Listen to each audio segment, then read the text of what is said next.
ناظرین،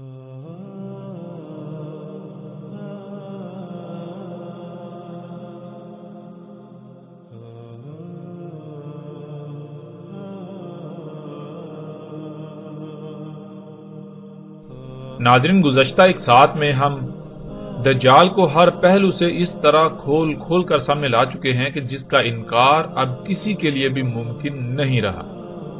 یہاں تک کہ وہ لوگ جن کا عقیدہ و نظریہ یہ تھا کہ دجال کا ذکر قرآن میں کہیں بھی نہیں، یوں کچھ لوگ دجال کا سرے سے انکار کر دیتے رہے، اور اکثریت اس عقیدے و نظریے کا فائدہ یوں حاصل کرتی رہی کہ روایات کی من پسند تشریحات کر کے اپنی مرضی کے مطابق دجال کا حلیہ بنا کر اکثریت کو اسے ماننے پر مجبور کرتی رہی۔ کوئی بھی ان کی منچاہی تشریحات و تعویلات کے خلاف چاہ کر بھی سوچ نہیں سکتا تھا۔ اگر کوئی ایسا کرنے کی جرات کرتا تو اس پر فتووں کی بوچھاڑ کر دی جاتی۔ لیکن اب ان دونوں طبقوں کی حقیقت بالکل کھل کر سامنے آ چکی ہے، کیونکہ ہم نے نہ صرف یہ بات ہر پہلو سے سامنے لائی کہ قرآن تو سارے کا سارا صرف دجال سے ہی متنبع کر رہا ہے، اور قرآن سے دجال کو بالکل کھول کر رکھ دیا، بلکہ اس کے علاوہ روایات سے بھی دجال کو ہر پہلو سے کھول کر رکھ دیا، جس سے نہ صرف قرآن کی غیر معمولی حقانیت کا کھل کر اظہار ہوتا ہے، بلکہ محمد رسول اللہ صلی اللہ علیہ وآلہ وسلم کی ایسے تصدیق ہوتی ہے کہ ان کی ذات پر اعتراضات اٹھانے والے منہ چھپانے کے قابل بھی نہ رہیں، کہ آج کے حالات و واقعات کا 14 صدیاں قبل اس طرح کھول کھول کر ذکر کیا جیسے کوئی آنکھوں دیکھا حال بیان کر رہا ہو۔ موجودہ ایجادات یہ غیر معمولی امور جن کے بارے میں آج سے چند صدیاں قبل تصور کرنا بھی محال تھا، ان ایجادات و امور کے بارے میں جس طرح کھول کھول کر آج سے 14 صدیاں قبل بیان کر دیا تھا، یہ انتہائی غیر معمولی بات ہے۔ ایسا کوئی بھی عام شخص نہیں کر سکتا، وہ اس کا تصور تک بھی نہیں کر سکتا تھا۔ آج اگر محمد علیہ السلام کے بڑے سے بڑے دشمن کے سامنے بھی اس دعوت کو رکھا جائے، ان حقائق کو رکھا جائے کہ دیکھو محمد علیہ السلام نے آج جو کچھ ہو رہا ہے اس کے بارے میں اس وقت یعنی آج سے 14 صدیاں قبل کس طرح کھول کھول کر بیان کر دیا تھا جیسے کہ آنکھوں دیکھا حال ہو، تو ایسے شخص کے پاس سوائے محمد علیہ السلام کی تصدیق کے اور کوئی چارہ نہیں رہے گا۔ دنیا کا کوئی بھی شخص محمد علیہ السلام کی ذات پر یا قرآن پر انگلی تک نہیں اٹھا سکے گا۔ ناظرین، آج ایک بڑی تعداد میں ایسا طبقہ موجود ہے جو خود کو دین کا ٹھیکیدار سمجھتا اور کہلواتا ہے۔ وہ لوگ قرآن اور محمد رسول اللہ صلی اللہ علیہ وآلہ وسلم کے الفاظ کی روشنی میں اتنا سب کچھ واضح ہو جانے کے باوجود بھی ماننے کو تیار ہی نہیں، صرف اس لیے کہ ان کی دکانداریاں بند نہ ہو جائیں، اور جن اونچی اونچی مسندوں پر بیٹھ کر انسانیت کو دونوں ہاتھوں سے لوٹ رہے ہیں، ان کا استحصال کر رہے ہیں، دین کی خدمت کے نام پر عیاشیوں میں مصروف ہیں، جو اپنے ہاتھ سے ایک لقمہ بھی کما کر کھانا پسند نہیں کرتے، صرف اس لیے لوگوں کو حق سے روک رہے ہیں کہ کہیں ان کی دکانداری بند نہ ہو جائے، اور الٹا لوگ اس بارے میں سوالات نہ کرنا شروع ہو جائیں ان سے، جن کے جوابات اس طبقے کے پاس نہیں ہیں۔ ان کے پاس دلیل ایک بھی نہیں سوائے جھوٹ اور دجل کی بنیاد پر محض ضد، حسد، بغض اور دشمنی میں طرح طرح کی سازشوں سے کام لے رہے ہیں، الفاظ کے ہیر پھیر سے اور طرح طرح سے لوگوں کو حق سے روکنے کے علاوہ اور کام نہیں ان کے پاس۔ لیکن ہم اس طبقے کو یہ بتا دیتے ہیں کہ ہم حق کو بالکل کھول کھول کر رکھیں گے، خواہ کچھ بھی ہو جائے، ہمیں اس کی پرواہ نہیں ہے۔ ناظرین، دجال پر قرآن اور محمد رسول اللہ صلی اللہ علیہ وآلہ وسلم کے الفاظ کی روشنی میں کھل کر بات ہو چکی، مزید بھی بات کریں گے آئندہ ایک ساتھ میں، لیکن فی الحال ہم اس موضوع پر بات کریں گے کہ دجال مکہ و مدینہ میں داخل نہیں ہو سکے گا۔ جیسا کہ ہم پچھلی ایک ساتھ میں یہ بات کئی بار کر چکے ہیں کہ عربی دنیا کی واحد ایسی زبان ہے جس کا ترجمہ دنیا کی کسی بھی زبان میں ممکن نہیں ہے۔ ترجمہ کہتے ہیں کسی بھی زبان کا دوسری زبان میں متبادل لفظ۔ دنیا میں کوئی ایک بھی ایسی زبان نہیں ہے جو مکمل عربی کے متبادل کے طور پر اپنا وجود رکھتی ہو۔ اس لیے قرآن یا پہلے ادوار کی اصل خالص عربی کا ترجمہ کسی بھی صورت ممکن نہیں ہے۔ اگر ایسا کیا جائے گا تو اس سے سوائے گمراہی و جہالت کے کچھ ہاتھ نہیں آئے گا، اور دنیا و آخرت میں سوائے خسارے اور پچھتاوے کے کچھ حاصل نہیں ہوگا۔ ہاں، البتہ عربی کے معنی ضرور بیان کیے جا سکتے ہیں، اور یہ بات یاد رکھیے کہ معنی ترجمے کو نہیں کہا جاتا، بلکہ معنی کسی لفظ کو بیان کرنے، مطلب یہ کہ اس کو کھولنے کے لیے استعمال کیے جانے والے الفاظ کے مجموعے کو کہا جاتا ہے۔ اور یہی وجہ ہے کہ اللہ سبحانہ و تعالیٰ نے قرآن کو عربی میں اتارا۔ عربی فطرت کی زبان ہے، نہ کہ محض الفاظ پر مشتمل ان چند سطور یا محاوروں کا نام ہے جس کی بنیاد پر انسان ایک دوسرے سے مخاطب ہوں، ان کو جانے پہچانے یا پھر زندگی گزارنے کے لیے ایک دوسرے سے بات کر سکیں۔ ایسا ہرگز نہیں ہے۔ عربی ایسی زبان نہیں ہے، بلکہ عربی فطرت کی زبان ہے۔ مثال کے طور پر قرآن میں اللہ سبحانہ تعالیٰ نے کہا یولج اللیل فی النہار ویولج النہار فی اللیل۔ اب اس کا ترجمہ خواہ بڑے سے بڑا عرب دان کیوں نہ ہو، وہ کیسا ہی کیوں نہ کر لے، اس کا ترجمہ اس وقت تک ٹھیک نہیں ہو سکتا جب تک کہ ایک شخص جسے بے شک عربی نہ آتی ہو وہ اپنی آنکھوں سے یہ نہ دیکھ لے کہ کس طرح سے زمین کا وہ حصہ جہاں پر لیل ہوتی ہے اس کو روشنی میں لے جایا جاتا ہے، پھر اس کو اندھیرے میں لے جایا جاتا ہے، اور یہ سلسلہ مسلسل چل رہا ہے۔ اب جو شخص بے شک اسے عربی نہ آتی ہو، وہ چائنیز بولتا ہو، جانتا ہو، عربی سے بالکل واقف نہ ہو، اگر وہ یہ منظر اپنی آنکھوں سے دیکھ لیتا ہے، یا اگر غور و فکر کر کے کائنات میں اللہ کی آیات میں غور و فکر کر کے یہ جان لیتا ہے کہ دن اور رات کس طرح ہو رہے ہیں، تو دنیا کا بڑے سے بڑا عرب دان بھی اس کے سامنے آ جائے، وہ یولج کو کچھ بھی معنی کرے، وہ معنی ناقابل قبول ہوں گے۔ اس کے برعکس وہی بات تسلیم کی جائے گی کہ جو ایک غیر عرب نے اپنی آنکھوں سے دیکھی، اب دل کی آنکھوں سے دیکھی، جس نے غور و فکر کیا اور اس کے اوپر حقیقت کھل گئی، اسے پتا چل گیا کہ یولجو کسے کہتے ہیں۔ بالکل اسی طرح ناظرین، جب تک آپ غور و فکر نہیں کریں گے اللہ کی آیات میں، کائنات میں غور و فکر نہیں کریں گے، تب تک آپ کے اوپر حقیقت واضح نہیں ہوگی۔ اگر آپ ترجمے کی بنیاد پر دین کو یا کسی بھی شے کو سمجھنے کی کوشش کریں گے تو تراجم آپ کو اصل نقطے یا حقیقت تک نہیں پہنچائیں گے، بلکہ حقیقت تک پہنچنے کے لیے لازم ہے کہ آپ غور و فکر کریں، اور اللہ سبحانہ تعالیٰ نے قرآن میں بار بار اسی کا حکم دیا کہ غور و فکر کرو، غور و فکر کرو، غور و فکر کرو۔ جو غور و فکر کرتے ہیں وہ اللہ کے قانون میں حیا ہیں، زندہ ہیں، اور جو غور و فکر نہیں کرتے وہ اللہ کے قانون میں اموات ہیں، مردہ ہیں، وہ قبروں میں ہیں۔ اللہ سبحانہ و تعالیٰ انہیں ایک مقام پر اندھے قرار دیتے ہیں، دوسرے مقام پر چوپائے قرار دیتے ہیں، چوپایوں سے بھی بدتر قرار دیتے ہیں، تیسرے مقام پر اللہ سبحانہ و تعالیٰ انہیں اموات قرار دیتے ہیں کہ وہ حیا ہے ہی نہیں، چوتھے مقام پر اللہ سبحانہ و تعالیٰ انہی لوگوں کو قبروں میں قرار دیتے ہیں۔ اب آپ کن میں اپنا شمار چاہتے ہیں، یہ فیصلہ، یہ اختیار آپ کے ہاتھ میں ہے۔ بہرحال یہ وہ وجہ تھی جس وجہ سے اللہ سبحانہ و تعالیٰ نے قرآن کو عربی میں نازل کیا۔ اس بات کو ذہن میں رکھتے ہوئے ہم آگے بڑھیں گے۔ یہ بات ہم نے اس لیے کی کیونکہ جس موضوع پر ہم بات کرنے جا رہے ہیں اس پر بات کرنے سے پہلے اس بات کا ذہن میں ہونا بہت ضروری ہے۔ اگر اس بات کو ہم ملحوظ خاطر نہیں رکھیں گے تو ہم حقیقت کو نہیں جان پائیں گے، پھر سوائے گمراہی کے، جہالت کے کچھ ہاتھ نہیں آئے گا۔ دجال کے بارے میں محمد رسول اللہ صلی اللہ علیہ وآلہ وسلم نے کہا تھا کہ وہ مکہ و مدینہ میں داخل نہیں ہو سکے گا۔ بعض روایات میں 4 مقامات کا ذکر ہے جن میں مکہ، مدینہ، بیت المقدس اور مسجد طور کا ذکر ہے۔ بہرحال جیسے جیسے ہم آگے بڑھیں گے تو ہم ہر موضوع پر بات کریں گے، لیکن اس وقت ہم بات کریں گے کہ رسول اللہ صلی اللہ علیہ وآلہ وسلم نے کہا تھا کہ دجال مکہ و مدینہ میں داخل نہیں ہو سکے گا۔ تو سب سے پہلے ہم بات کریں گے کہ دجال مدینہ میں داخل نہیں ہو سکے گا۔ بہت سارے لوگوں کا یہ سوال ہے کہ اگر دجال یہی ایجادات ہیں، یہ ٹیکنالوجی ہے، یہ مشینیں ہیں، یہ اشیاء ہیں، تو پھر یہ سب کچھ تو مکہ و مدینہ میں موجود ہے، یہ سب کچھ تو مدینہ میں موجود ہے۔ حالانکہ رسول اللہ صلی اللہ علیہ وآلہ وسلم نے یہ کہا تھا کہ دجال مدینہ میں داخل نہیں ہو سکے گا۔ اس لیے اگر یہ سب کچھ دجال ہے تو یہ مدینہ میں داخل کیسے ہو سکتا ہے؟ اگر وہاں یہ سب کچھ موجود ہے تو اس کا مطلب یہ ہے کہ یہ دجال نہیں ہو سکتا، یا پھر اگر یہی دجال ہے تو پھر یہ واضح کیا جائے کہ ایسا کیوں کر ہوا کہ دجال مدینہ میں داخل ہو گیا۔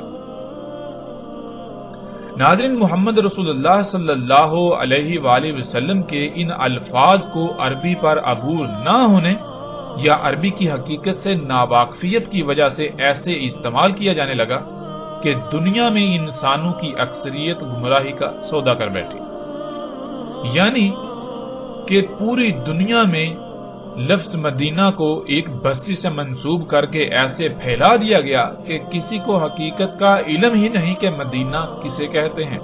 مدینہ عربی کا لفظ ہے، مدینہ کسے کہتے ہیں کسی کو اس کا علم ہی نہیں۔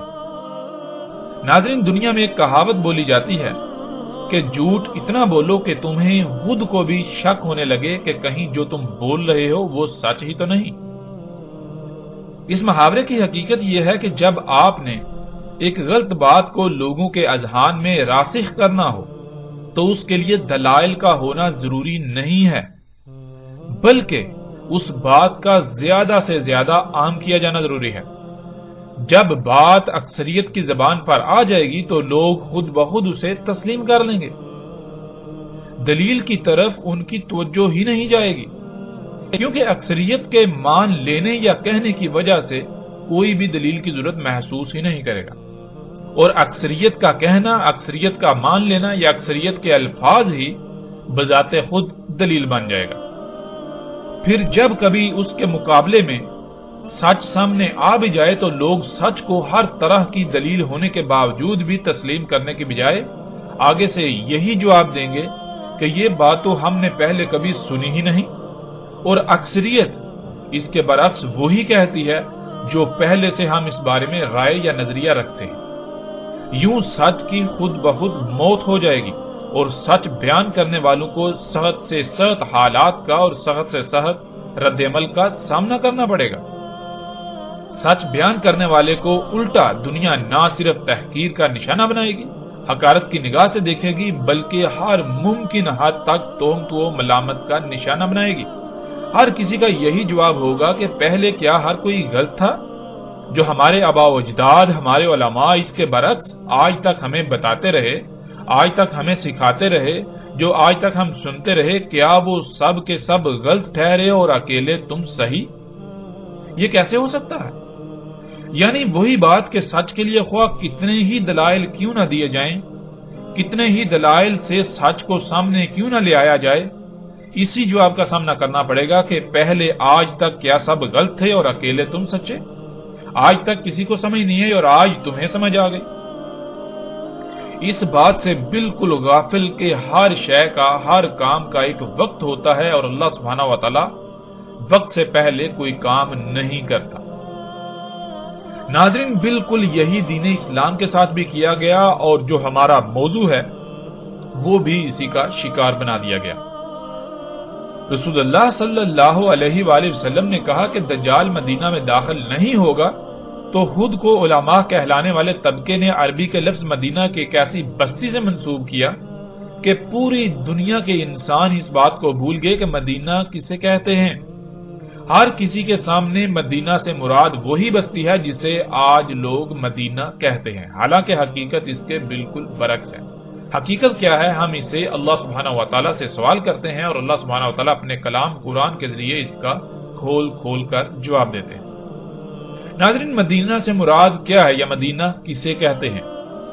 جس بستی کو آج تک مدینہ بنا کر پیش کیا جاتا رہا، آیا کہ وہ واقعتاً مدینہ ہے، مدینہ تھی، یا پھر اس کی حقیقت کیا ہے، اس کا اصل نام کیا ہے، اس کو مدینہ کہا گیا تو کیوں کہا گیا، کب کہا گیا؟ ان تمام پہلوؤں پر بھی بات کریں گے، ہر لحاظ سے کھل کر تفصیل کے ساتھ۔ فی الحال ہم یہ جانتے ہیں کہ مدینہ کیا ہے۔ اللہ سبحانہ و تعالیٰ قرآن میں سورہ ذاریات کی اس آیت میں کہتے ہیں، اور ہر شے سے خلق کیا ہم نے اس کا جوڑا۔ اس قانون کے مطابق لفظ مدینہ کا بھی اللہ سبحانہ و تعالیٰ نے جوڑا بنایا جو کہ اس کی ضد کریا ہے، اور قرآن میں یہ لفظ بکثرت استعمال ہوا ہے۔ آتے ہیں ناظرین لفظ مدینہ کی طرف۔ لفظ مدینہ عربی کا لفظ ہے جو مجموعی طور پر 3 الفاظ کا مجموعہ ہے، جن میں سے 2 الفاظ 2 حروف ہیں اور ایک لفظ 3 حروف پر مشتمل ہے۔ پہلا لفظ جو کہ ایک حرف ہے وہ میم، دوسرا دین تیسرا تے یا ساکت ہے۔ ان تینوں کو جب ملایا جائے تو لفظ مدینہ وجود میں آئے گا۔ عربی کے اصول کے مطابق اس لفظ کے آخر میں آنے والا حرف تے ہے کی آواز دے گا، بشرطے کہ اس کے آگے کسی دوسرے لفظ کا استعمال نہ ہو، یعنی یہ لفظ آگے کسی دوسرے لفظ سے نہ جڑ رہا ہو۔ یعنی اگر تے کسی ایسے لفظ کے آخر میں استعمال کیا جائے جس کے آگے کوئی دوسرا لفظ نہ ہو تو تے ساکت ہو جائے گی، یوں پیچھے محض ہے رہ جائے گی اور اسی کی آواز دے گی۔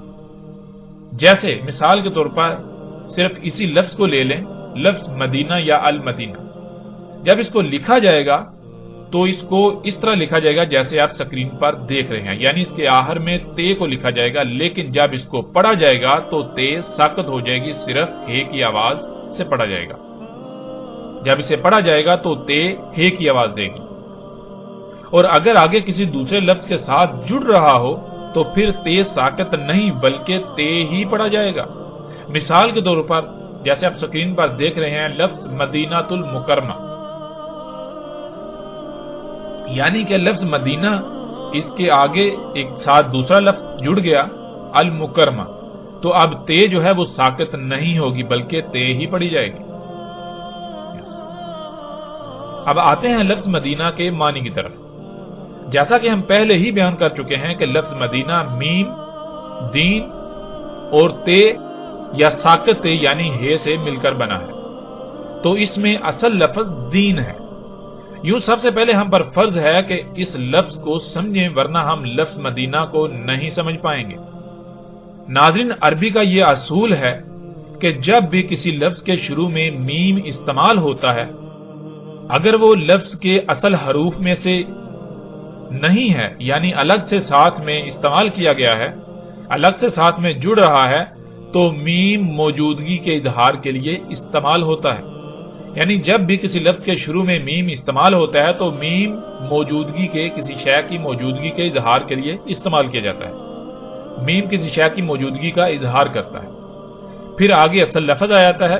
پھر اسی طرح عربی کا اصول ہے کہ ہے جو ہے وہ اشارے کے لیے استعمال ہوتا ہے، ہے کا جو حرف ہے وہ اشارے کے لیے استعمال ہوتا ہے، اور تے جو ہے وہ براہ راست جو عوامل ہوتے ہیں ان کے لیے استعمال ہوتا ہے، یعنی کہ وہ کون سی شے ہے جس کی طرف اشارہ کیا جا رہا ہے، براہ راست جب اس کا ذکر کرنا ہو تو ہے نہیں بلکہ تے کا استعمال ہوگا۔ تو ناظرین، اس لفظ میں جو اصل لفظ ہے دین۔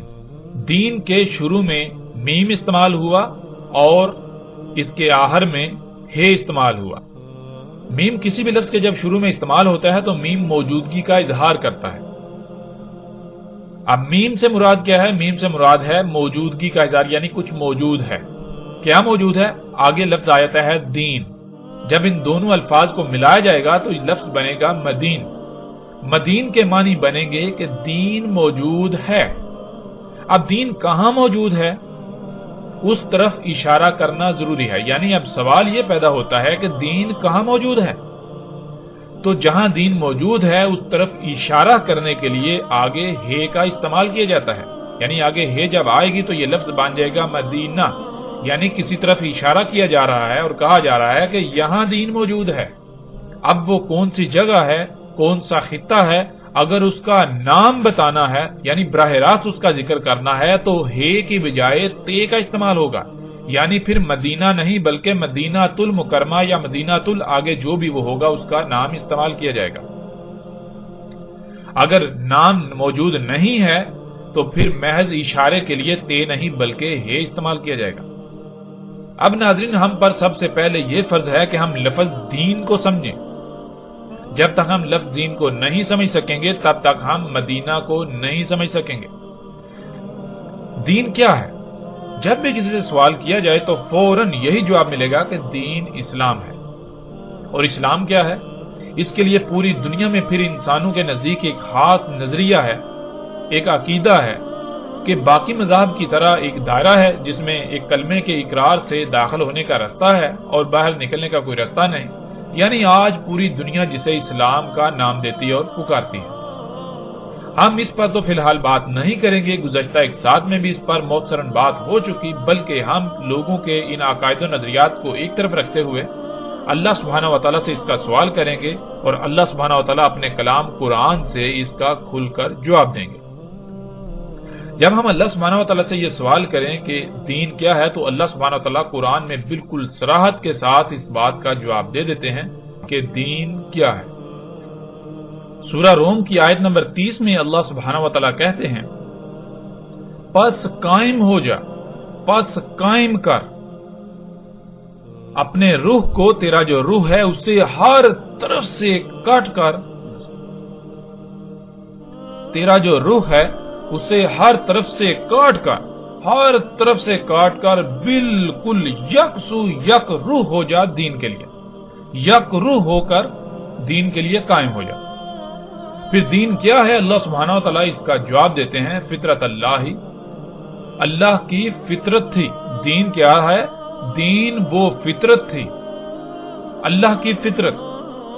کون سی فطرت؟ اس کا بھی اللہ سبحانہ و تعالیٰ آگے جواب دیتے ہیں، اللاتی فطر الناس علیہا، وہ فطرت جس پر اللہ سبحانہ و تعالیٰ نے انسانوں کو فاطر کیا۔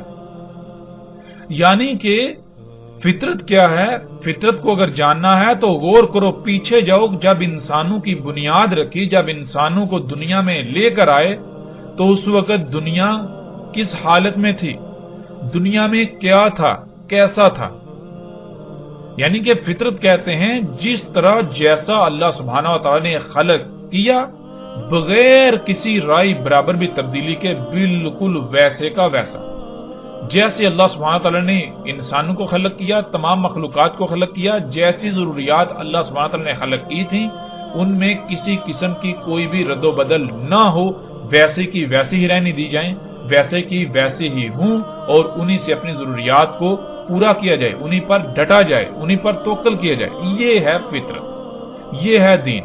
پھر آگے اللہ سبحانہ تعالیٰ کہتے ہیں، لا تبدیل لخالق اللہ، کہ نہیں ہے تبدیلی، تبدیلی کی متحمل ہے ہی نہیں اللہ کی خلق، اللہ کی خلق کے لیے تبدیلی ہے ہی نہیں، یعنی اللہ سبحانہ تعالیٰ نے اپنی خلق کے لیے تبدیلی رکھی نہیں۔ جیسا اللہ سبحانہ تعالیٰ نے خلق کر دیا، اگر اس میں رائے برابر بھی تبدیلی کی جائے گی تو پھر خرابیاں ہوں گی، جس کے پھر رد عمل میں تباہیوں کا سامنا کرنا پڑے گا، سب کچھ درہم برہم ہو جائے گا۔ پھر آگے اللہ سبحانہ تعالیٰ کہتے ہیں، ذالک دین القیم ولکن اکثر الناس لا یعلمون، وہ تھا دین، وہ ہے دین کہ جس پر قائم ہونا ہے۔ یعنی دین کیا ہے؟ دین یہ ہے کہ ہر طرف سے کٹ کر، ہر طرف سے کٹ کر فطرت کے اوپر قائم ہونا ہے، فطرت کے اوپر کوئی مصنوعی شے نہیں ہونی چاہیے، اللہ کی مخلوقات میں چھیڑ چھاڑ نہیں کرنی، جیسا اللہ سبحانہ تعالیٰ نے خلق کیا ویسا ہی ہونا چاہیے۔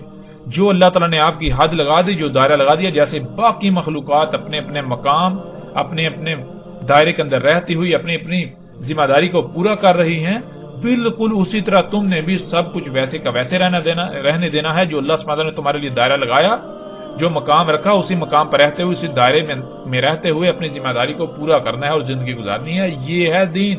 اور اللہ سبحانہ تعالیٰ کہتے ہیں، انسانوں کی اکثریت جو بھولے ہوئے ہیں، یہ جو انسان ہیں، ان کی اکثریت کو اس کا علم ہی نہیں۔ کیوں؟ اس کا بھی اللہ سبحانہ تعالیٰ جواب دے دیتے ہیں۔ جب لفظ یعلمون، لا یعلمون کہتے ہیں تو پیچھے جو یا استعمال ہوتا ہے، اس کا معنی کیا ہے؟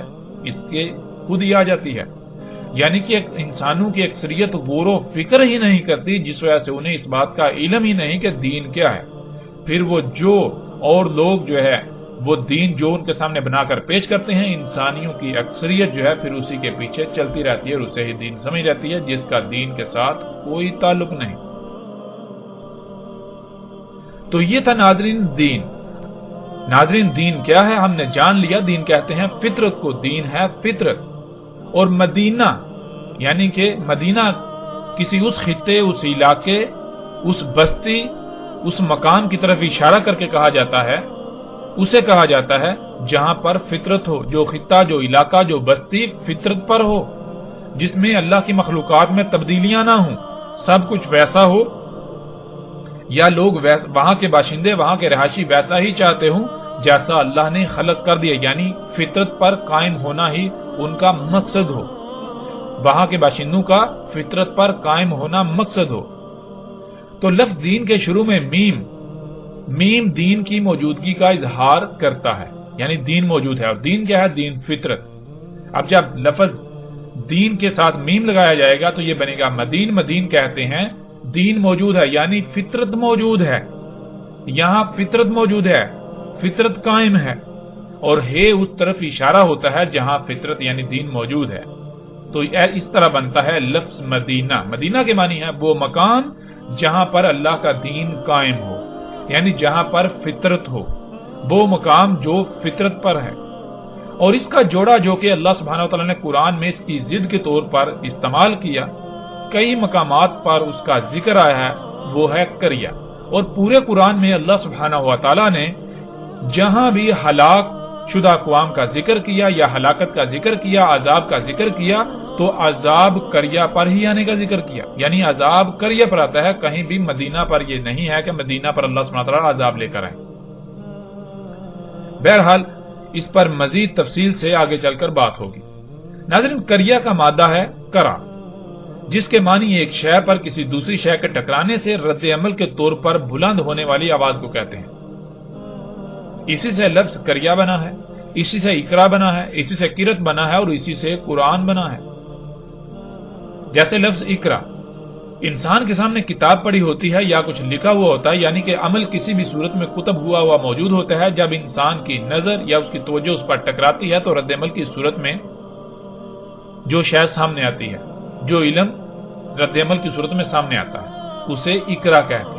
مثال کے طور پر جیسے ایک کتاب جو آپ کے ہاتھوں سے لکھی ہوئی آپ کے سامنے پڑی ہوئی ہے, جب آپ کی توجہ آپ کی نظر اس پر ٹکرائے گی تو رد عمل میں آواز پیدا ہوگی, وہ آواز بھی قرا کہلائے گی. یوں قریہ مدینہ کی ضد ہے, اور قریہ کہتے ہیں کسی ایسے گاؤں, شہر, بستی, خطے یا علاقے کو جو اللہ کے کلام یعنی اللہ کے احکامات کے سامنے اپنی آواز بلند کرے, اپنی خواہشات کو ترجیح دے. یعنی اگر اللہ کسی کام کرنے کا حکم دے رہے ہیں تو وہ اس کے رد عمل میں نہ صرف اس کا انکار کر دیں بلکہ اللہ کے مقابلے پر اپنی آواز بلند کریں کہ نہیں, ہم تو وہی کریں گے جو ہماری چاہت ہے, جو ہماری خواہشات ہیں. یعنی لفظ قریہ جو ہے یہ مدینہ کی ضد ہے, اور اس کا آسان ترین معنی یہ ہے کہ وہ بستی, وہ خطہ, وہ علاقہ جو فطرت پر نہیں ہے, جہاں پر مصنوعی ہے, جہاں پر انسان کی ضروریات مصنوعی ہیں, غیر فطرتی ہیں, جہاں کے لوگ غیر فطرتی اشیاء پر انحصار کرتے ہیں, اسے قریہ کہتے ہیں. قریہ میں بھی ہے جو ہے یہ اس طرف اشارہ ہے جہاں کے رہنے والے اللہ کے مقابلے پر اپنی آواز بلند کرتے ہیں, یعنی کہ جہاں کے رہنے والے فطرت پر قائم نہیں ہے, یا وہ خطہ, وہ علاقہ, وہ بستی فطرت پر نہیں ہے. جہاں اللہ کا دین قائم نہ ہو, یعنی وہ علاقہ, وہ خطہ جہاں فطرت کی بجائے اس کی ضد ہو, فطرت کی ضد ہو. فطرت کی ضد کیا ہے؟ مصنوعی اشیاء, اللہ کی مخلوقات میں تبدیلی کی ہوئی اشیاء. جو اللہ کی خلق ہے وہ تبدیل شدہ, اللہ کی مخلوقات ہوں لیکن تبدیل شدہ, ان میں تبدیلیاں کی ہوئی. وہاں وہ جو مقام ہوگا, وہ جو بستی, وہ علاقہ, وہ خطہ, وہ جو شہر ہوں گے, وہ جو سوسائٹیاں, معاشرے ہوں گے, انہیں عربی میں قریہ کہا جاتا ہے. اور مدینہ وہ علاقہ, وہ خطہ, وہ بستی جہاں پر فطرت ہو. ناظرین, روایات میں دجال کے مدینہ میں نہ داخل ہونے سے مراد سعودی عرب کا شہر یعنی سعودی عرب کی بستی یثرب کو لیا جاتا ہے کہ دجال سعودی عرب کے شہر جسے عربی میں بلد کہتے ہیں, جس کا اصل نام یثرب ہے, یثرب میں داخل نہیں ہو پائے گا کیونکہ وہ مدینہ ہے. یہ بالکل غلط تصور ہے, اس کا حقیقت سے دور دور تک کوئی تعلق نہیں. جسے آج مدینہ کہا اور سمجھا جاتا ہے اس کا نام یثرب ہے, یثرب تھا اور اس وقت تک یثرب رہے گا جب تک اس کا نام بدل نہیں دیا جاتا. اب سوال یہ پیدا ہوتا ہے کہ آیا وہ مدینہ ہے یا قریہ؟ تو اس کا جواب بھی بالکل واضح ہے. اگر تو وہاں اللہ کا دین قائم ہے یعنی وہ بستی, وہ خطہ فطرت پر ہے تو وہ مدینہ کہلائے گی, وہ خطہ, وہ بستی مدینہ کہلائے گی. اور اگر وہاں اللہ کا دین قائم نہیں ہے یعنی وہ فطرت پر نہیں ہے بلکہ وہاں بھی فطرت کی ضد ہے, مصنوعی اشیاء ہے, سب کچھ مصنوعی ہے, تو وہ مدینہ نہیں بلکہ قریہ ہے. ناظرین, اب سوال یہ پیدا ہوتا ہے کہ یثرب کو مدینہ کب کہا گیا؟ رسول اللہ صلی اللہ علیہ وآلہ وسلم کی مکہ سے یثرب کی طرف ہجرت کے بعد یثرب کو مدینہ کہا گیا, اور یہ بات روایات میں بالکل صراحت کے ساتھ موجود ہے. جیسے ہی ہم آگے بڑھیں گے تو وہ روایات بھی ہمارے سامنے آئیں گی. جن میں رسول اللہ صلی اللہ علیہ وآلہ وسلم نے ہجرت سے پہلے بالکل واضح نہ صرف اسے یثرب کہا بلکہ یثرب کو ام القریہ قرار دیا، یعنی جو بھی آس پاس کی قریہ ہیں ان کی ماں قرار دیا، ان کی جڑ قرار دیا۔ اب سوال یہ پیدا ہوتا ہے کہ یثرب کو مدینہ کیوں کہا گیا؟ رسول اللہ صلی اللہ علیہ وآلہ وسلم کی مکہ سے یثرب ہجرت سے پہلے یثرب میں اللہ کا دین قائم نہیں تھا، یعنی فطرت نہیں تھی، اگر تھی تو اس میں تبدیلیاں کی جا رہی تھی۔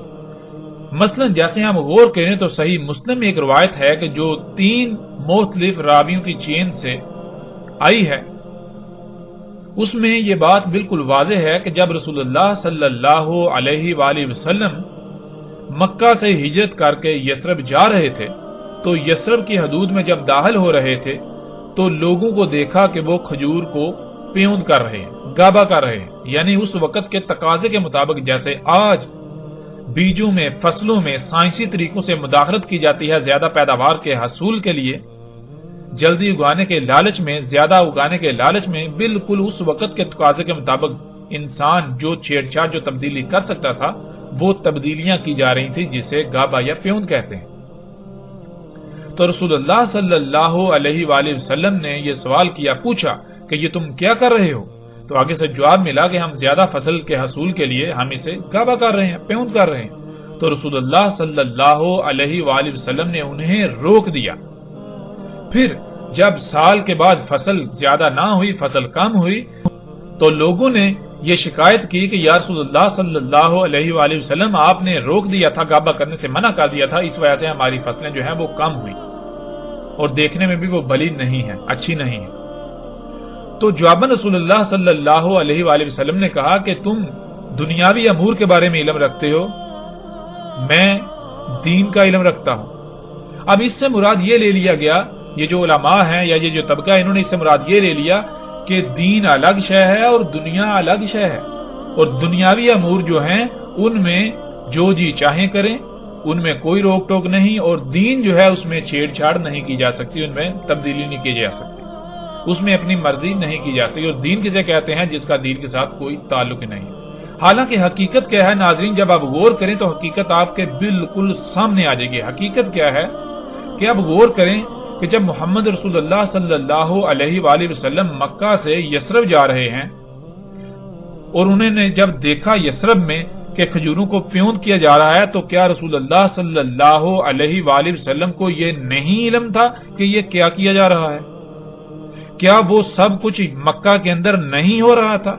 مشرکین مکہ اپنی کھجوروں کو پیوند نہیں کرتے تھے؟ کیا مکہ کے اندر کھجوروں کے باغات نہیں تھے؟ مکہ کے اندر بھی کھجوروں کے باغات تھے، وہاں وسیع پیمانے پر نہ صرف کھجوروں کے باغات تھے بلکہ ان کو پیوند بھی کیا جاتا تھا، ان کو گابا کیا جاتا تھا، ان میں مداخلت کی جاتی تھی۔ لیکن وہاں محمد علیہ السلام نے ان کو نہیں روکا، کیوں؟ وہاں ان کا عمل دخل نہیں ہے۔ رسول اللہ صلی اللہ علیہ وآلہ وسلم کو علم ہے گابا کیا ہوتا ہے، ان کو پتا ہے، علم ہے کہ یہ اللہ کی خلق میں تبدیلی کی جا رہی ہے، چھیڑ چھاڑ کی جا رہی ہے، مداخلت کی جا رہی ہے۔ جب وہ یثرب میں داخل ہو رہے ہیں تو انہوں نے اس لیے نہیں پوچھا کہ انہیں علم نہیں ہے کہ یہ کیا کر رہے ہیں، اس لیے ان سے پوچھا یعنی کہ پتا چل یہ کیا کر رہے ہیں، نہیں، رسول اللہ صلی اللہ علیہ وآلہ وسلم کو یہ علم تھا یہ کیا جا رہا ہے، یعنی یہ فطرت میں تبدیلی کر رہے ہیں، یہ اللہ کی خلق میں تبدیلی کر رہے ہیں۔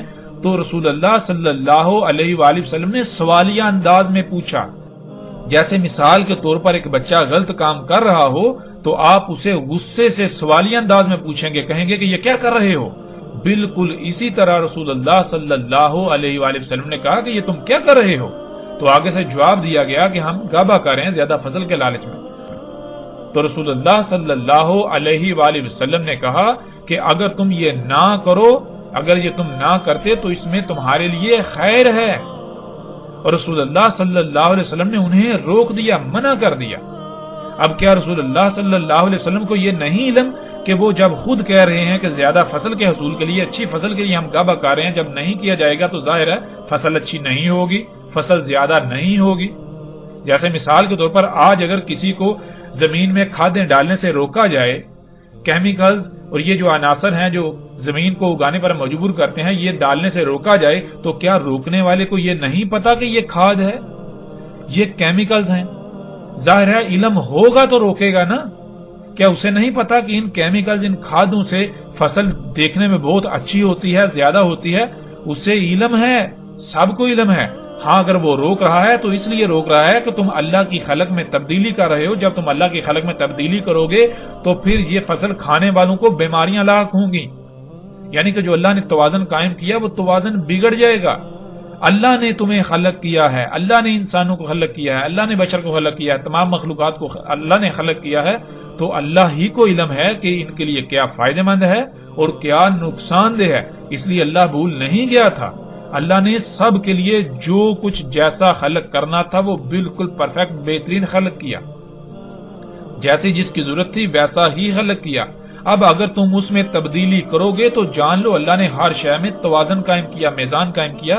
اگر تم چھیڑ چھاڑ کرو گے، تبدیلی کرو گے تو وہ توازن بگڑ جائے گا، میزان بگڑ جائے گا، میزان میں خسارہ ہوگا، پھر جس سے تباہیاں آئیں گی، خرابیاں ہوں گی، جسے آپ بیماریاں کہتے ہیں۔ جیسے زمین کا توازن بگاڑا تو زلزلے، طوفان، یہ سب کچھ ہو رہا ہے۔ تو رسول اللہ صلی اللہ علیہ وآلہ وسلم کو علم تھا کہ یہ غابہ کر رہے ہیں اور وہ خود کہہ رہے ہیں کہ زیادہ فصل اور اچھی فصل کے لالچ میں۔ تو جب ظاہر ہے اس لیے کر رہے ہیں، غابہ نہیں کیا جائے گا تو ظاہر ہے فصل اچھی نہیں ہوگی، فصل زیادہ نہیں ہوگی، یعنی دیکھنے میں اچھی نہیں ہوگی، لیکن اس کا جو وہ اندرونی پہلو ہے وہ پرفیکٹ ہوگا، وہ بہت زبردست ہوگا۔ اس کے کھانے یعنی اس فصل کے کھانے سے کوئی آپ کو بیماری لاحق نہیں ہوگی، کوئی خرابی لاحق نہیں ہوگی، آپ کے جسم میں جو توازن ہے وہ نہیں بگڑے گا۔ اس لیے رسول اللہ صلی اللہ علیہ وآلہ وسلم نے منع کیا تھا۔ اور پھر ناظرین تاریخ گواہ ہے کہ اس کے بعد کوئی بندہ یہ ثابت نہیں کر سکتا کہ رسول اللہ صلی اللہ علیہ وآلہ وسلم کی موجودگی میں یا ان کے بعد کھجوروں کو غابہ کیا گیا ہو، یعنی فصلوں کو پیوند کیا گیا ہو، ان میں مداخلت کی گئی ہو۔ یعنی اگر رسول اللہ صلی اللہ علیہ وسلم نے یہ کہا کہ تم دنیا کے امور کے بارے میں بہتر جانتے ہو اور میں دین کے بارے میں، مطلب یہ کہ دین الگ ہے، دنیا الگ ہے، تم دنیاوی معاملات کے بارے میں جانتے ہو، تم جو جی چاہے کرتے رہو، دنیاوی امور میں مجھ سے صرف دین کی بات لیا کرو، اگر یہ مطلب تھا تو پھر اس کے بعد لوگوں کو غابہ کرنا چاہیے تھا، لوگوں کو فصلوں کو پیوند کرنا چاہیے تھا۔ لیکن جب ہم تاریخ اٹھا کر دیکھیں تو ہمیں کوئی ایسی شے ملتی ہی نہیں، اور کیسے مل سکتی ہے کہ جبکہ قرآن میں اللہ سبحانہ وتعالیٰ خود کہہ رہے ہیں کہ دین کیا ہے، دین ہے فطرت، فطرت کو قائم کرنا ہے، فطرت پر قائم ہونا ہے، فطرت میں چھیڑ چھاڑ، اس میں تبدیلی نہیں کرنی۔ تو جب فطرت میں تبدیلی کی جائے گی تو کیا وہ دین نہیں؟ کیا وہ دین میں تبدیلی نہیں کی جا رہی؟ جب دین ہے ہی فطرت تو فطرت میں تبدیلی، دین میں تبدیلی، فطرت ہی تو دین ہے۔ بہرحال ناظرین ہم اس موضوع پر الگ سے تفصیل سے بات کریں گے، لیکن اب ہم بڑھتے ہیں آگے۔ وہ یہ کہ اس وقت رسول اللہ صلی اللہ علیہ وآلہ وسلم نے جب مکہ سے یثرب کی طرف ہجرت کی تو یثرب میں بھی یہی کچھ ہو رہا تھا۔ کیوں؟ کیونکہ یثرب اس وقت تک قریہ تھی، اور جیسے ہم آگے بڑھیں گے تو رسول اللہ صلی اللہ علیہ وآلہ وسلم کے الفاظ میں ہمیں یہ بالکل واضح مل جائے گا کہ رسول اللہ صلی اللہ علیہ وآلہ وسلم نے ہجرت سے پہلے یثرب کو قریہ کہا۔ یثرب قریہ تھی، یعنی وہاں فطرت نہیں تھی، فطرت میں اس وقت کے تقاضے کے مطابق چھیڑ چھاڑ، مداخلت کی جا رہی تھی۔ اور جب رسول اللہ صلی اللہ علیہ وآلہ وسلم نے وہاں ہجرت کر کے چلے گئے، یعنی وہاں دین قائم ہو گیا، یعنی لوگوں کو فطرت میں چھیڑ چھاڑ سے روک دیا، وہاں فطرت ہر طرف یعنی فطرت قائم ہو گئی، ہر لوگ فطرت پر قائم ہو گئے، وہاں فطرت ہی تھی، تو تب اسے مدینہ کہا گیا۔ لیکن اس کا مطلب ہرگز یہ نہیں ہے کہ اس کا نام تبدیل کر دیا گیا، بلکہ اس کا نام جو تھا، وہی ہے اور اس وقت تک رہے گا جب تک اس کا نام تبدیل نہیں کیا جاتا، یعنی کہ اس کا نام یثرب ہے، یثرب تھا، یثرب ہے، اور یثرب اس وقت تک رہے گا جب تک کہ یثرب تبدیل نہیں کیا دیا جاتا۔ ناظرین مدینہ یا قریہ یہ نام نہیں ہے بلکہ یہ اسما ہے۔ اسے ہم ایک مثال سے سمجھ لیتے ہیں۔ مثال کے طور پر آپ کا ایک بیٹا ہو، بھائی ہو، یا آپ کا کوئی عزیز رشتہ دار ہو جس کا نام عمران ہو۔ اب اگر تو وہ اللہ کی غلامی کرے گا تو وہ مومن یا مسلم کہلائے گا، یعنی جو احکامات اللہ دیتا ہے ان کو تسلیم کر کے ان کے آگے سرنڈر کرے گا، ان کے اوپر عمل کرے گا تو وہ مومن یا مسلم کہلائے گا۔ اور اگر وہ اللہ کے علاوہ کسی اور کی غلامی کرے گا تو وہ مومن نہیں، مسلم نہیں، بلکہ مشرک و کافر کہلائے گا، مشرک کہلائے گا۔ یعنی ایک انسان، ایک بشر جس کا نام عمران ہے، لوگ اسے عمران کے نام سے جانتے پہچانتے ہیں، اگر تو وہ اللہ کے دین پر قائم ہے تو وہ مومن یا مسلم کہلائے گا، اور اگر وہ اللہ کے دین پر قائم نہیں تو وہ مشرک و کافر کہلائے گا۔ ناظرین، اب لفظ مومن یا مسلم یا پھر مشرک و کافر یہ نام نہیں ہے۔ نام یعنی عربی میں نام کو کہتے ہیں کنیت، کنی یا لقب، بلکہ یہ اسماء ہے۔ اسماء یعنی اسم سے، اسم کہتے ہیں صفات کو، صفت کردار کو، خصوصیات و صلاحیتوں کو۔ تو مومن و مشرک یہ اسماء ہیں، یعنی کہ یہ کردار ہے جس کے اندر یہ صلاحیتیں، یہ صفات پائی جائیں گی، اسے مومن کہا جائے گا، خواہ اس کو دنیا کسی بھی نام سے جانتی پہچانتی ہو، کسی بھی لفظ سے جانتی پہچانتی ہو۔ اب ناظرین، مثال کے طور پر ایک شخص ہے، وہ اللہ کی غلامی نہیں کرتا، وہ اللہ کے احکامات کا انکار کرتا ہے اور اللہ کے ساتھ شرک کرتا ہے، یعنی اپنی خواہشات کی اتباع کرتا ہے، اوروں کی غلامی کرتا ہے، تو بے شک دنیا، پوری کی پوری دنیا اسے مومن کے نام سے، مومن کے لفظ سے جانتی پہچانتی ہو، اسے پکارتی ہو، وہ اللہ کے قانون میں مومن نہیں ہو سکتا۔ مومن اس کا لقب ہے، اس کی کنیت ہے، مومن اس کا اسم نہیں ہے۔ جیسے اللہ ہے، اس ذات کا جو لقب ہے وہ اللہ ہے، اور باقی جو ہیں اس کے اسماء ہیں، جیسے الرزاق، خالق، خالق جو ہے اسم ہے، خالق خلق کرنے کی صلاحیت ہونا، خلق کرنے والا۔ اسی طرح آپ دیکھیں کہ قرآن میں آیا اللہ احسن الخالقین، تو دیکھیں قرآن میں خالقین یہ جمع کا صیغہ ہے، یعنی ایک سے زائد خالق، اللہ ان میں احسن ہے۔ اب کیا آپ دیکھتے ہیں، غور کریں، کیا دنیا میں کیا انسانوں کے نام خالق ہیں؟ یعنی اس کا نام بھی خالق ہے، اس کا نام بھی خالق ہے، اس کا نام بھی خالق ہے، اس کا نام بھی خالق ہے؟ نہیں، بلکہ نام تو مختلف ہیں۔ جیسے اللہ یعنی وہ ذات جو احسن الخالقین ہے، اسے ہم اللہ کہہ کر پکارتے ہیں، جانتے ہیں، پہچانتے ہیں۔ بالکل اسی طرح جو باقی خالق ہیں، خالقین ہیں اس ذات کے علاوہ، ان کو بھی کوئی عمران کے نام سے جانتا ہے، کوئی کسی نام کے سے جانتا ہے، کوئی رام کے نام سے، کوئی لکشمن کا نام سے، کوئی کسی نام سے، کوئی کسی نام سے۔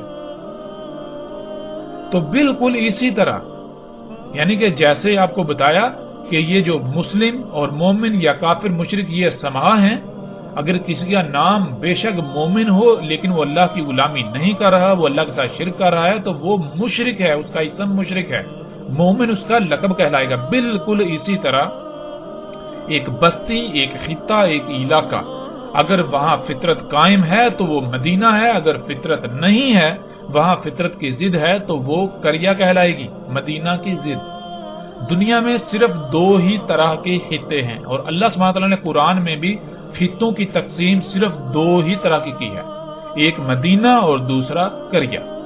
یعنی وہ خطے، وہ علاقے جہاں فطرت ہے، جو فطرت پر قائم ہے، انہیں اللہ سبحانہ وتعالیٰ نے قرآن میں ہر جگہ پر مدینہ کہا، اور جہاں فطرت نہیں ہے، فطرت کی ضد ہے، اس وقت کے تقاضے کے مطابق فطرت میں چھیڑ چھاڑ تبدیلیاں کی جا رہی ہیں، اسے اللہ سبحانہ و تعالیٰ نے قریہ کہا۔ اور قرآن میں آپ جگہ جگہ پر ایسی آیات دیکھ سکتے ہیں۔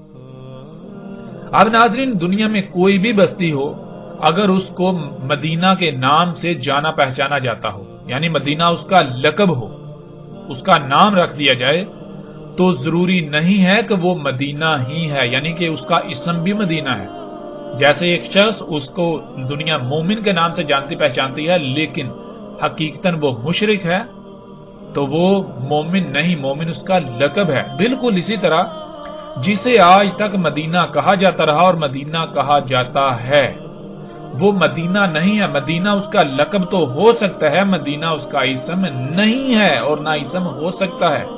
یعنی دیکھیں کیا اس میں دین موجود ہے، یعنی کہ وہ خطہ، وہ بستی کیا فطرت پر ہے؟ اگر تو وہ فطرت پر ہے تو وہ مدینہ کہلائے گی، اس کا اسم مدینہ ہے۔ اگر وہ فطرت پر نہیں ہے، وہاں فطرت کی ضد ہے، اللہ کی مخلوقات میں، اللہ کی خلق میں تبدیلیاں کی جا رہی ہیں، تو وہ قریہ ہے، وہ مدینہ نہیں ہو سکتا۔ اب ناظرین، اس کے باوجود، ان حقائق کے کھل جانے کے باوجود بھی اگر کوئی بازد رہے کہ نہیں، مدینہ صرف اور صرف یثرب ہی ہے، جو سعودی عرب میں واقع ہے، تو پھر لا تعداد سوالات پیدا ہوتے ہیں۔ مثلا قرآن میں مجموعی طور پر 14 مقامات پر لفظ مدینہ کا استعمال ہوا، اور ان 14 مقامات کو آپ سکرین پر دیکھ سکتے ہیں۔ ان میں سورہ الاعراف کی آیت نمبر 123، سورہ توبہ کی آیت 110، سورہ توبہ کی آیت 120، سورہ یوسف کی آیت نمبر 30، سورہ الحجر کی آیت نمبر 67، سورہ الکہف کی آیت 19، سورہ الکہف کی آیت 82، سورہ نمل کی آیت نمبر 48، سورہ القصص کی آیت 15، سورہ القصص کی آیت 18، سورہ القصص کی آیت 20، سورہ الاحزاب کی آیت 60 اور سورہ المنافقون کی آیت نمبر 8 شامل ہے۔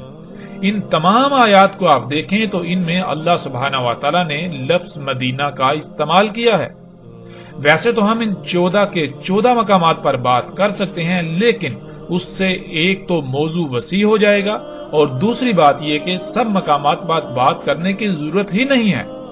اس لیے ہم صرف ان چند مقامات پر بات کریں گے جو نہ صرف ہمارے موضوع کا احاطہ کریں بلکہ حق بالکل کھل کر سامنے آ جائے۔